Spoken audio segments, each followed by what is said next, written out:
جو چوکیدار ہے وہ کہتا ہے کہ میرا کام ہی نہیں چوکیداری کرنا، میں تو صرف تنخواہ لے رہا ہوں چوکیداری کرنے کی، اور جو وزیر اعلیٰ صاحب ہیں وہ کہتے ہیں میں جواب نہیں دوں گا. تو پھر ہم نے تو آج ان کو بتا دیا ہے کہ ہم تو وزیر اعظم کے اشارے پر ہیں کہ جس دن ان کا اشارہ آئے گا تو اس کے بعد میرے خیال سے سندھ میں پھر آپ کی حکومت نہیں رہے گی. یہ جو نو کانفیڈنس کی باتیں وفاقی حکومت میں کی جا رہی ہیں، یہ نو کانفیڈنس کہیں جو ہے اسمبلی کے اندر نہ پیش ہو جائے. سر تو نو کانفیڈنس موشن لائی جائے گی گورنر راج، یا کل بھی آپ نے ایک بیان دیا اور کافی اگر اس کو سیریس لیا جائے تو سر سیریس بات ہے کہ آپ نے یہ کہا کہ ایک نوٹیفیکیشن کی دیر ہے اور حکومت جو ہے نا وہ اس کی بساط پلٹ سکتی ہے. مشکلات ہیں، 2.5 سال گزر گیا ہے، 2.5 سال کے بعد بھی اگر لوگوں کو ہم نے ڈیلیور نہیں کرنا، ہم نے بیٹھا رہنا تو ہمارا کیا بنے گا؟ لوگ ہم سے سوال کر رہے ہیں، لوگ کہہ رہے ہیں کہ کیا پنجاب اور خالی کے پی وزیر اعظم کا صوبہ ہے؟ کیا صوبہ سندھ سے کوئی وزیر اعظم کو کیا فکر نہیں کہ صوبہ سندھ میں کیا ہو رہا ہے؟ تو ظاہر ہے کہ وزیر اعظم صاحب کو بڑی فکر ہے اپنے صوبہ سندھ کی، اپنے سندھ میں رہنے والے لوگوں کی، جن کی چیخیں نکلی ہوئی ہیں پیپلز پارٹی کی وجہ سے، جن کے یہاں پہ وزیر جو ہیں وہ اپنے سیر سپاٹوں میں لگے ہوئے اور لوگ یہاں پہ جو ہے نا رول رہے ہیں. سر حلیم عادل شیخ صاحب کی اب اپوزیشن لیڈر یعنی ان کا نوٹیفیکیشن بھی جاری ہو گیا، اس کے بعد سر کوئی سیاست میں تبدیلی آنے کا امکان ہے سندھ میں، خاص طور پہ پاکستان پیپلز پارٹی کے خلاف؟ پاکستان تحریک پہلے بھی اپنا کام کر رہے تھے، فردوس نقوی صاحب بھی اپنا کام کر رہے تھے، ہم بھی کر رہے تھے، اسی جدوجہد کے ساتھ، اسی جذبہ اور جنون کے ساتھ ہم اپنا کام کرتے نہیں. یہ تو پارٹی کی پالیسی ہے، آج کوئی اور ہے کل کوئی اور ہے، اس سے کوئی فرق نہیں پڑتا. لیکن تحریک انصاف کا اپوزیشن کا جو رول رہا ہے وہ میٹرو ٹی وی گواہ ہے کہ پاکستان میں پچھلے 20-25 سال میں اس طرح کا اپوزیشن کا کردار ادا نہیں کیا گیا تھا. ایک فرینڈلی اپوزیشن ہوتی تھی، یہ پہلی بار جو ہے نا صحیح معنوں کے اندر اپوزیشن ہو رہی ہے سندھ اسمبلی کے اندر، اس کی گواہ آپ بھی ہیں. اچھا سر، تو یہ بھی جاننا چاہیں گے کہ کیا یعنی آج حلیم عادل شیخ صاحب جو ہیں فردوس شمیم نقوی کی رہائش گاہ پر بھی تشریف لے گئے، پھر گورنر ہاؤس میں میٹنگ بھی ہوئی، تو سر اسپیکولیشنز تو کی جاتی ہے نا کہ میٹنگز بھی ہو رہی ہیں، چینج بھی ہے، ظاہر سی بات ہے پارلیمانی لیڈر. میٹنگ جناب یہی ہو رہی ہیں کہ صوبہ سندھ کے عوام کے مسائل حل کرنے اور اس کے لیے کون کون سے ایسے راستے جو اختیار کیے جا سکتے ہیں، ایسے کون کون سے آپشن ہیں جس کو چوز کیا جا سکتا ہے. خیر منائے پیپلز پارٹی اپنے. اچھا تو مطلب یعنی سر اس کے حوالے سے اب چیزیں چل رہی ہیں اور میٹنگ جی دھماکہ ماسک کر اندر. اچھا سر یہ بھی بتا دیجیے گا کہ اینٹی کرپشن اسٹیبلشمنٹ کو بہتری کے لیے آپ کیا سمجھتے ہیں، کیا اقدامات کرنے چاہیے؟ جناب سب سے پہلی بات ہے کہ ان کے اندر تھوڑا سب سے پہلے تو اپنے اندر سے خوف نکالیں. چوڑیاں جو انہوں نے پہنی ہیں اس کو اتاریں، دوپٹے جو اوڑے ہیں اس کو اٹھا کے سائڈ میں پھینکیں، مرد بنے، جائیں میدان کے اندر، جہاں جہاں لوٹ مار چل رہی ہے ان کے خلاف جو ہے کیسز کریں، لوگوں کو بند کریں، آواز اٹھا لیں. کم سے کم اگر اختیار نہیں ہے تو شور تو مچائیں کہ سندھ میں ہو رہا کیا ہے. چھپ کر کے ایسے ہی بیٹھے رہنا، کچھ نہیں کرنا تو پھر تو یہی ہوگا. آخر میں ان کے خلاف کیسز چلیں گے، اینٹی کرپشن کے لوگوں کے خلاف. میرے تو ہاتھ میں جس دن اقتدار آئے گا میں کسی کو نہیں چھوڑوں گا، یہ میں ان کو بتا رہا ہوں ابھی صحیح. اچھا سر، اب یعنی جو تنقید کی گئی اور خاص طور پہ کل جو ہے وہ صوبائی وزیر تعلیم سعید غنی صاحب نے بھی کچھ کلمات ادا کیے، علی زیدی جو کہ وفاقی وزیر ہیں پورٹس اینڈ شپنگ کے، ان کے لیے بھی. تو سر سمجھتے نہیں ہے کچھ تناؤ بڑھتا چلا جا رہا ہے، کچھ اس قسم کے الفاظ؟ نہیں ظاہر تناؤ تو بڑھے گا. دیکھیں جب ایک صوبے کا وزیر اعلیٰ کہے گا کہ میں جواب دہ نہیں ہوں اور ہم ان کو 1100 ارب روپے دے رہے ہیں کراچی شہر میں کام کرنے کے لیے، کہے گا کہ میں جواب دہ نہیں ہوں، تو پھر ہم تو ناراض ہوں گے نا جناب. اس طرح کے لہجے تو ہوں گے. پیپلز پارٹی کا ووٹ بینک تو سر اب بھی قائم ضمنی انتخابات میں 30,000 کچھ بھی نہیں آپ کو پتہ چلے گا. ہونے دیں 2023 میں الیکشن، آپ کو حکومت صوبہ سندھ کے اندر پاکستان تحریک انصاف کی ملے گی. چلیں ٹھیک ہے، بہت شکریہ خرم شیر زمان صاحب، آپ نے پروگرام کے وقت نکالا. ناظرین، پاکستان تحریک انصاف کراچی کے صدر خرم شیر زمان ہمارے ساتھ آن لائن موجود تھے. ایک چھوٹا سا وقفے کے بعد دوبارہ آپ کی خدمت میں حاضر ہوتے ہیں. دیکھتے رہیے پروگرام خبر کی خبر.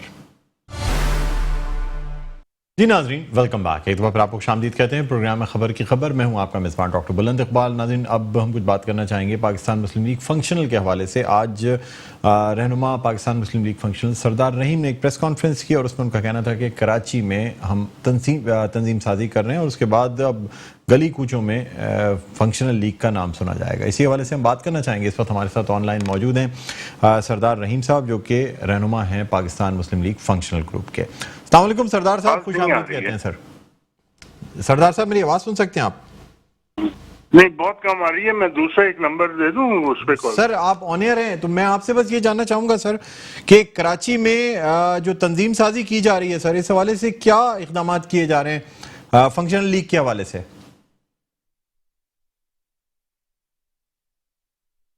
جی سردار صاحب میری آواز آ رہی ہے سر آپ کو؟ تو میں یہ کہہ رہا تھا کہ فنکشنل لیگ پہلے کراچی میں سیاست نہیں کرتی تھی، صرف اندرون سندھ سیاست کرتی تھی، لیکن ہم نے نعرہ لگایا ہے متحد سندھ مضبوط پاکستان. اس کے تحت کراچی میں سیاست کرنا ہمارے لیے لازمی ہو گیا ہے، اور ہم نے اپنی سیاسی ایکٹیویٹیز یہاں پر شروع کی ہیں، اور کیاماڑی سمیت 7 ضلعوں میں ہماری تنظیمیں مکمل ہے یو سی لیول تک، اور ہمارا ارادہ ہے کہ ہم بلدیاتی الیکشن اچھی طرح سے لڑیں. سردار صاحب یہ جو ضمنی انتخابات ہوئے سر، اس میں جو شکست ہوئی آپ کیا سمجھتے ہیں سر؟ پاکستان پیپلز پارٹی کا ووٹ بینک برقرار رہا یا الیکشن کیمپین جو ہے وہ صحیح طرح نہیں چل سکی؟ کیا وجوہات سمجھتے ہیں آپ؟ دیکھیں بائی الیکشن جو ہوتے ہیں گورنمنٹ اس میں پولیس گردی کرتی ہے، اس میں دوسرے بے ایمانی کے ان کے طریقے ہوتے ہیں، لیکن اس کے باوجود آپ یہ الیکشن کے ریزلٹس دیکھیں تو پیپلز پارٹی کے جو وننگ مارجن تھا وہ 5000 ووٹوں سے کم ہو گیا. اس کا مطلب ہے کہ پیپلز پارٹی ان پاپولر ہوئی ہے اس حلقے میں، اور جو ان کے مخالف تھے ہمارے ڈاکٹر ارباب غلام رحیم صاحب، ان کی پاپولیرٹی بڑھی ہے. اور ہم یہ سمجھتے ہیں کہ بائی الیکشن کے باوجود بھی اگر یہ صورتحال ہے تو جنرل الیکشنز میں انشاءاللہ تعالی یہ سیٹ ہم پیپلز پارٹی سے ضرور جیتیں گے.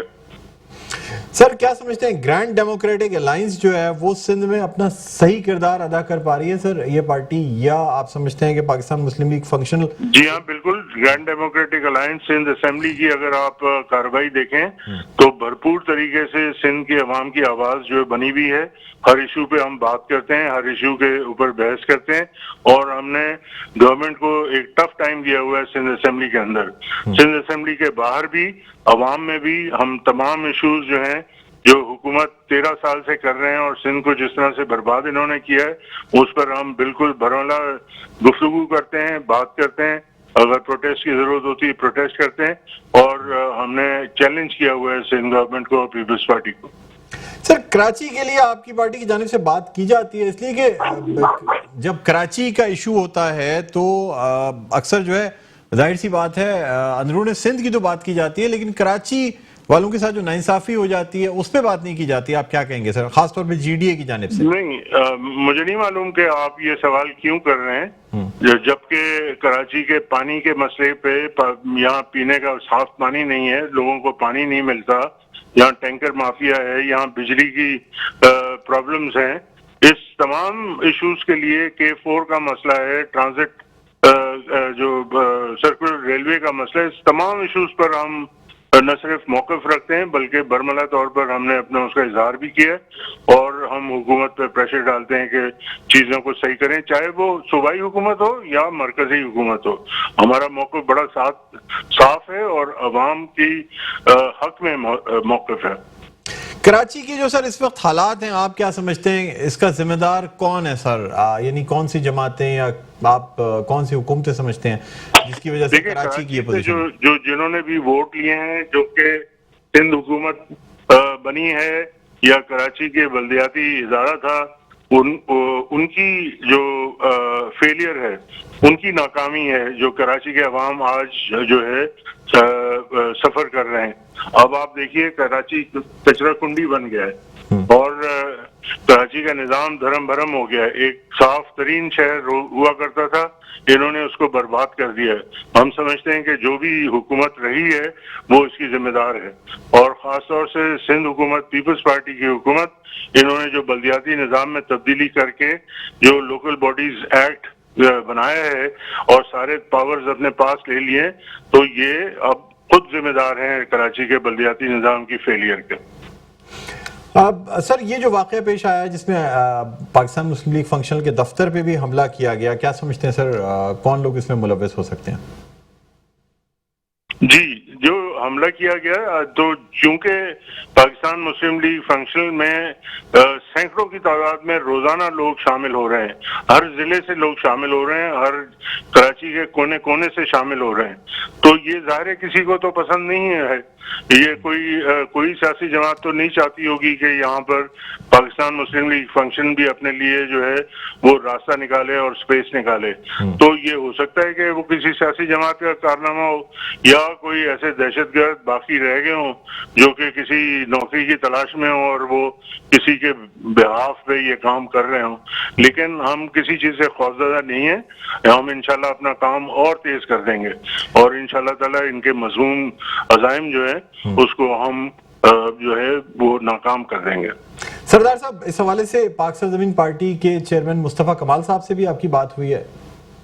جی ہاں، کیونکہ وہ ہمارے پوسٹرز بھی پھاڑے گئے، ہمارے جو چاکنگ تھی اس میں بھی وہ سیاسی جماعت کا نام لکھا گیا، اس کو مس کیا گیا، تو ہم نے یہ بہتر سمجھا کہ سیاسی ہم آہنگی کو جو ہے وہ موقع دیا جائے۔ ہم نے مصطفیٰ کمال صاحب کو فون کر کے ان سے بات کی اور ہم شکر گزار ہیں کہ انہوں نے اس بات کا نوٹس لیا۔ ان کے ذمہ داران آج ہمارے ذمہ داران سے ملے ڈسٹرکٹ کے، اور ہمیں امید ہے کہ اس پہ مزید پیش رفت اچھی طرح سے ہوگی اور یہ معاملہ حل ہو جائے۔ سردار صاحب، آخری سوال آپ سے یہ کرنا چاہوں گا کہ بحیثیت حکومت کے اتحادی ہونے کے، آپ سمجھتے ہیں کہ پاکستان تحریک انصاف کی وفاقی حکومت کراچی کے لیے اقدامات کر رہی ہے، ترقیاتی منصوبوں کا آغاز ہو رہا ہے، یا کراچی میں کام کیا جا رہا ہے یا کیا جائے گا؟ نہیں، ہم سمجھتے ہیں کراچی کے لیے تو کچھ بھی نہیں ہو رہا، ہم اتحادی ضرور ہیں، لیکن ساتھ ساتھ یہ بھی میں آپ سے عرض کروں کہ ہمیں تو عجیب سا لگتا ہے کبھی کہ اتحادی وہ ہمارے ہیں، ہم سے کبھی مشورہ نہیں کرتے، انڈرسٹینڈنگ ان کی پیپلز پارٹی کے ساتھ ہے، کیونکہ جو جزیروں کا اگر آپ معاملہ دیکھیں تو پیپلز پارٹی نے ان کو این او سی دی تھی، تو کوئی نہ کوئی بات چیت تو ان کی چل رہی تھی جس کی بنا پر وہ این او سی دی گئی، کوئی انڈرسٹینڈنگ ان کی آپس میں ہوئی تھی، تو انڈرسٹینڈنگ وہ ان سے کرتے ہیں، اتحاد ہم سے کیا ہوا ہے، تو ہم اس بات پہ بڑے حیران ہیں، اور کراچی کے لیے ایک ڈھیلے کا کام نہ وفاقی حکومت نے کیا نہ صوبائی حکومت نے کیا۔ سر، جزائر والا جو معاملہ ہے اس پر پاکستان مسلم لیگ فنکشنل کا کیا موقف ہے؟ آپ کیا سمجھتے ہیں، کیا وفاقی حکومت کو یہ جزائر جو ہیں وہ دے دینی چاہیے بیرون ملک انٹرنیشنل کمپنیز کو تاکہ ڈیولپمنٹ ہو سکے؟ نہیں، سب سے پہلے تو دیکھیں جزائر جو ہیں اس کی ملکیت سندھ کی ملکیت ہے، ٹھیک ہے، کراچی کے جو ضلع ہے اضلاع ہیں اس کے سامنے بھی جزائر ہیں، 12 جو نوٹیکل مائلز ہیں اس پہ حق اس صوبے کا ہے، اس خطے کا ہے جو کہ جس کے جو جزائر ہیں اس کے اندر آتے ہیں 12 نوٹیکل مائلز میں۔ تو آپ کو شاید یہ بات سن کر حیرانگی ہوگی کہ سندھ صوبے کے جو شورز ہیں وہ اس پہ 350 جزائر ہیں، 350، اور یہ دھوکہ دے رہے ہیں کہ جناب 2 جزیروں کی بات ہے، یہ 2 جزیروں کی بات نہیں ہے، یہ 350 جزائر ہیں، اور آپ کو مزید حیرانگی یہ بات سن کر ہوگی کہ ان سارے جزائر کا جو رقبہ ہے وہ 10 لاکھ ایکڑ ہے، 10 لاکھ ایکڑ، 400 ایکڑ کا اگر کوئی مالک ہوتا ہے وہ کہتا ہے میں بہت بڑا زمیندار ہوں، جبکہ 10 لاکھ ایکڑ جو ہے سندھ کی زمین کی دی جا رہی ہے، اور نہ اتحادیوں سے انہوں نے کوئی مشاورت کی اور نہ سندھ حکومت یہ معاملہ اسمبلی کے اندر لائی، تو یہ جو ہے بندر بانٹ چل رہی ہے، پاکستان کو بیچ رہے ہیں، یہ پاکستان کی خدمت نہیں کر رہے، یہ پاکستان کو جو ہے نا نقصان پہنچانا چاہتے ہیں، جس کی ہم مخالفت کرتے ہیں۔ سر، تو ان تمام باتوں کے باوجود صرف احتجاج ہی کیا جائے گا یا حکومت سے کوئی، اگر یہ تمام باتیں نہ مانی گئیں، مردم شماری کا ایشو ہے سر، جزائر کی بات ہے، پھر مختلف اپوزیشن لیڈر کی بات کی جائے سندھ میں، اور دوسری باتوں پہ مشاورت نہیں کی جاتی، آپ کی ناراضگی جو سامنے آتی ہے، تو سر کیا اس پر کوئی ایکشن بھی لیا جائے گا یا صرف ناراضگی کا اظہار کیا؟ دیکھیں ہم تو اسمبلی کے اندر اور اسمبلی کے باہر صرف آواز ہی اٹھا سکتے ہیں نا، ہمارے پاس کوئی ایگزیکٹو پاور نہیں ہے۔ اب آپ یہ سوال تو آپ وفاقی حکومت سے کریں کہ آپ ایسا اتحادی کے ساتھ کیوں آپ بیٹھے ہوئے ہیں جو کہ آپ کو کرٹیسائز کرتا ہے، ہم تو برملا طور پر ان کو کرٹیسائز کر رہے ہیں، ان پہ تنقید کر رہے ہیں، اور یہ ہمارا حق بھی ہے اور میرے خیال جائز یہ ہم جو تنقید ہے، تو آپ ان سے پوچھیں کہ آپ کیوں تیاگی ہیں، اور آپ سندھ حکومت سے پوچھیں کہ وہ کس قسم کی حکومت ہے جو کہ سندھ کے زمینوں کو یہ اونے پونے بیچ رہی ہے یا جو بھی کر رہی ہے، ٹھیک ہے، اور نہ کسی کو کانفیڈنس میں نہیں لے رہی ہے. یہ معاملہ تو سندھ اسمبلی میں پہلے اٹھانا چاہیے تھا نا، لیکن سندھ اسمبلی میں وہ نہیں اٹھا رہے، اس وجہ سے کہ اس میں پتہ نہیں کتنے کمیشنز ہوں گے. اور دوسری بات میں اگر آپ سے کہوں، آپ اس کو مذاق مت سمجھیے گا کہ یہ ایسے ملک کے کنسٹرکشن کمپنی کو یہ جزائر دینے کی بات ہوئی ہے جن کے تعلقات اب اسرائیل سے ہو گئے ہیں. ٹھیک، اب آپ سوچ لیجئے کہ یہ 2+2 کہاں جا سکتا ہے. ٹھیک ہے سر، بہت شکریہ سر، آپ نے ہمارے پروگرام کے وقت نکالا. ناظرین، رہنما پاکستان مسلم لیگ فنکشنل سردار رحیم صاحب ہمارے ساتھ آن لائن موجود تھے. ایک چھوٹا سا وقفے کے بعد دوبارہ آپ کی خدمت میں حاضر ہوتے ہیں. دیکھتے رہیے پروگرام خبر کی خبر.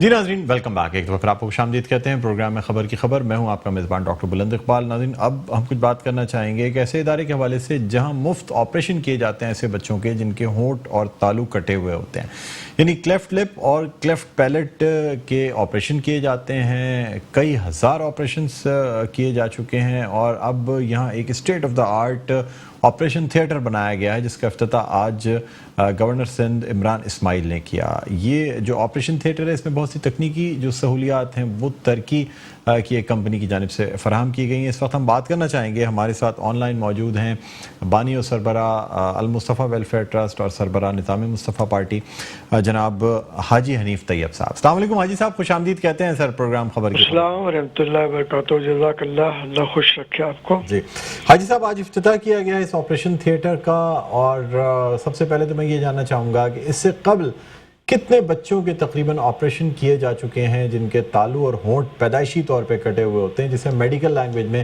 کلیفٹ لپ یا کلیفٹ پیلٹ کہتے ہیں؟ جی بسم اللہ الرحمن الرحیم. الحمدللہ، اللہ تعالیٰ کی توفیق سے اور المصطفیٰ کے نام کی برکت سے پورے پاکستان میں 60,000 کے قریب اب تک فری آپریشن ہو چکے ہیں. اور اب یہ ترکی کی تنظیم ٹیکا، تو یہ الحمدللہ انہوں نے ہمیں بہت لیٹسٹ قسم کا آپریشن تھیٹر اپ گریڈ کر کے بنا کے لگا کے خود دیا. اللہ ان کو اجر دے. اور رجب طیب اردگان کی سرپرستی میں تنظیم کام کرتی ہے، اور گورنر صاحب نے اس کا افتتاح کیا. گورنر صاحب بہت زیادہ متاثر ہوئے اور کافی دیر آپریشن تھیٹر میں کھڑے ہو کر کے آپریشن تھیٹر کے مختلف آلات کو دیکھتے رہے. اور بعد میں انہوں نے المصطفیٰ کو بہت تائید بھی کی اور یقین بھی دلایا، کیونکہ ہم چاہتے ہیں کہ پاکستان میں اس وقت کراچی میں کوئی بھی کلیفٹ سرجری کا operation fully devoted for this purpose نہیں ہے نا. تو ہم ایسا ہاسپٹل بنانے کا ارادہ رکھتے ہیں. تو انہوں نے کہا کہ انشاءاللہ فیڈرل گورنمنٹ سے بات کر کے فیڈرل گورنمنٹ کے ذریعے جو زمین بھی اویلیبل ہوگی وہ دلانے کی جو گورنر صاحب کوشش کریں گے، اور اللہ تعالیٰ نے ان کو توفیق دی اور ملی تو انشاءاللہ مخیر حضرات ہمارے ساتھ تعاون کریں گے، اور انشاءاللہ ایسا آپریشن تھیٹر اسپیشلی آپریشن کا پورا ہاسپٹل الگ ہی قائم کر دیں گے. حاجی صاحب، یہ تمام آپریشن مفت کیے جاتے ہیں یا اگر کوئی پیسے دینا چاہے تو اس سے پیسے بھی لیے جاتے ہیں؟ یہ مزید مجھے بتا دیجیے گا سر. ہاں اصل میں جو مخیر حضرات آتے ہیں نا وہ تو ظاہر خود کہتے ہیں کہ ہم دے سکتے ہیں اور ہم سے پیسے لے لیں، اور جو نہیں دے غریب لوگ ہیں، زکوٰۃ کے مستحق ہیں، پریشان ہیں، ان کا مکمل طور پر فری کیا جاتا ہے. اصل فری کرنے کا طریقہ ڈاکٹر صاحب یہ ہے کہ جو پر ہیڈ ایک آپریشن پر خرچ آتا ہے وہ ڈونرز کو ہم سے پوچھ لیتے ہیں کہ ایک آپریشن پہ کتنا خرچ ہوتا ہے، ہم ان کو بتا دیتے ہیں، اور ماشاءاللہ وہ کہہ دیتے ہیں کہ 5 میری طرف سے 10 میری طرف سے، اس طرح وہ آپریشن ان کی طرف سے فری ہو جاتے ہیں. تو آپریشن سے پہلے کٹے ہوئے ہونٹ والا فوٹو اور کٹے ہوئے تالو والا فوٹو اور آپریشن کے بعد کا فوٹو ان کو بھیج دیا جاتا ہے. تو ظاہر ہے کہ وہ اس سے خوش ہوتے ہیں، آئندہ اپنے آپریشن کی تعداد میں وہ اضافہ بھی کر دیتے ہیں. تو یہ اللہ تعالیٰ کی توفیق ہے. اچھا پاکستان کے لوگوں کو، کراچی کے لوگوں کو اللہ نے اس معاملے میں بڑی توفیق عطا فرمائی ہے. حاجی صاحب اندازاً ایک آپریشن پر کتنا خرچہ آ جاتا ہے، ایکسپنس کتنا آ جاتا ہے ہاسپٹل کا، جو ایک کسی بچے کا تالو یا اگر ہونٹ کٹا ہوا ہو تو اسے ریپیئر کرنے میں؟ تقریباً 30,000 آتے ہیں، اور جو تالو میں تھوڑے زیادہ آ جاتے ہیں. بعض اوقات وہ اس کا اثر دانتوں تک میں بھی ہوتا ہے، تو اس وجہ سے اس کیس میں زیادہ، لیکن ایوریج جو ہے وہ 30,000 ہوتے ہیں.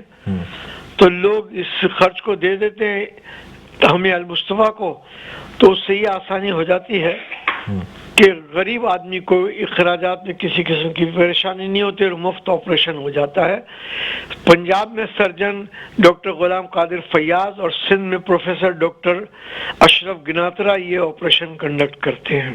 اچھا سر، یہ سرجری کے بعد اور پلاسٹک سرجری کے بعد پھر شناخت نہیں کیا جا سکتا کہ اس بچے کا ہونٹ کٹا ہوا ہوگا؟ یا بالکل نہیں، چند دنوں کی جو تھوڑے سے ٹانکے بجھ جانے کی جو تھوڑا سا ہوتا ہے، وہ اس کے بعد بالکل پتہ نہیں چلتا. وہی بچہ پھر اسکول بھی جاتا ہے، اس کی بچ میں شادی بھی ہوتی ہے، ملازمت بھی ہوتی ہے، کاروبار بھی ہوتا ہے.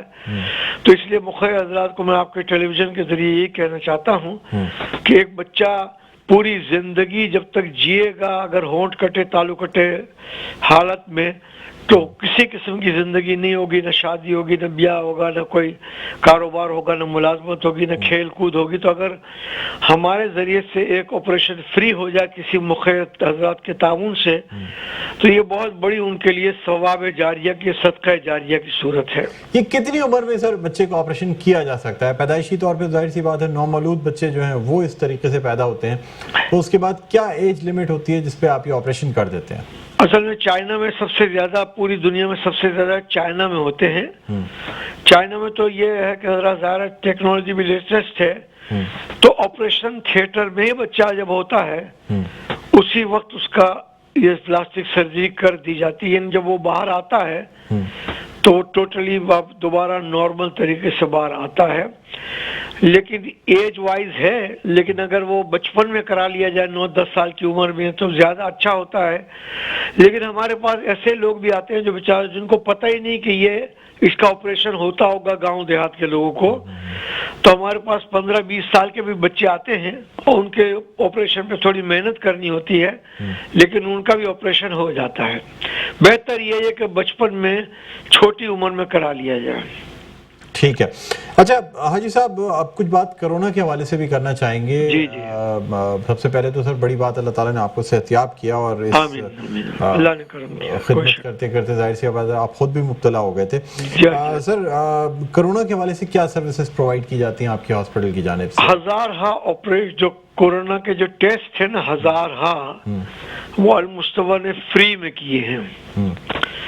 اور ظاہر ہے کہ اس کے علاوہ جیسے دوسرے چھوٹے ہاسپٹلوں کو گائیڈ کرنا ہوتا ہے کہ مریض کے آنے پر ہمیں کیا SOP رکھنی چاہیے، اس کا جو ہے وہ پہلے تو ٹیمپریچر کو چیک کر لینا چاہیے جی، اور اسی طرح سے تمام سینیٹائزر. یہ نیزل PCR اور ریپڈ اینٹیجن بھی آپ کے یہاں کیا جا رہا ہے جو کہ بہت کم ہاسپٹلس میں ہے، جسے ہم جس کا ریزلٹ جو ہے 2 گھنٹے میں آ جاتا ہے. 2 گھنٹے میں آ جاتا ہے. سر آپ ناظرین کو بتا دیں، میں آخری سوال یہی آپ سے کرنا چاہوں گا. جی اللہ آپ کو خوش رکھے. وہ یہی ہے، ناظرین سے یہ عرض کر رہا ہوں کہ اس میں تھوڑی بہت بھی ڈھیل نہ رکھے، فوراً احتیاط کرے. اور ٹیسٹ جن کا ذکر بھی ڈاکٹر بلند اقبال نے کیا وہ ہمارے یہاں فری ہو جاتے ہیں. 2 گھنٹے 3 گھنٹے میں آپ کو رزلٹ بھی مل جاتا ہے. پہلے تو جو ٹیسٹ ہوتے تھے 2-3 دن کا بھی ہوتا تھا، اب تو 2 گھنٹے 2.5 گھنٹے میں آپ کو مل جاتا ہے. اس میں احتیاط کرنی چاہیے. جن کو بھی تھوڑا بہت بھی ڈاؤٹ ہے خدا کے واسطے وہ رابطہ کریں اور آ جائے المصطفیٰ. ٹھیک ہے، بہت شکریہ حاجی حنیف طیب صاحب، آپ نے ہمارے پروگرام کے لیے وقت نکالا. ناظرین، بانی اور سربراہ المصطفیٰ ویلفیئر ٹرسٹ جناب حاجی حنیف طیب صاحب ہمارے ساتھ موجود تھے. بہت نوبل کاز یہ یعنی کام انجام دے رہے ہیں، جس میں کہ بچوں کے نہ صرف آپریشن کیے جاتے ہیں، ہاسپٹل کی تمام سہولیات پرووائڈ کی جاتی ہیں، ساتھ ہی ساتھ کرونا کے مفت ٹیسٹ بھی کیے جاتے ہیں. بہت سراہنا چاہیے. اب امید کرتے ہیں کہ گورنر صاحب کی جانب سے جو وعدے کیے گئے ہیں اسے پورے بھی کیے جائیں گے. ناظرین، اسی کے ساتھ آج کے پروگرام کا وقت اپنے اختتام پر پہنچتا ہے. مجھے بلند اقبال کو اجازت دیجیے. اپنا بہت خیال رکھیے گا. اللہ حافظ.